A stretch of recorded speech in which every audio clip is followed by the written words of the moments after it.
ஊருக்கான நாய்ங்களா?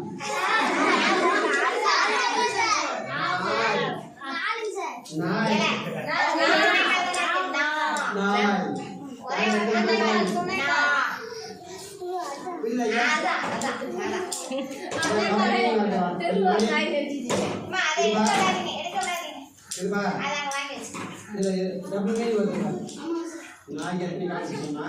நீங்க அந்த 2 விடையும் சொன்னீங்கன்னா நீங்க சார் எழுதும்போது துணைக்கால் மட்டும் வந்தால் துணைக்கால் வரும், நடந்தால் 4 கால்கள் நடந்தது நான் அப்படின்னு சொன்னீங்கன்னா நீங்கள் தான் வேண்டாம். சரிங்களா? அதுபோல் சிந்திக்க வைக்கக்கூடிய வினாவை கேட்டீங்கன்னா நல்லா இருக்கும். இது முடிஞ்ச உடனே பேரன் சொன்ன ஒரு விளையாட்டு வெளியே டிரைவிங் கிளாஸ் வர இல்லையா? முடிச்சிங்களா? வேற யாரு கேரள கைவிடுங்க.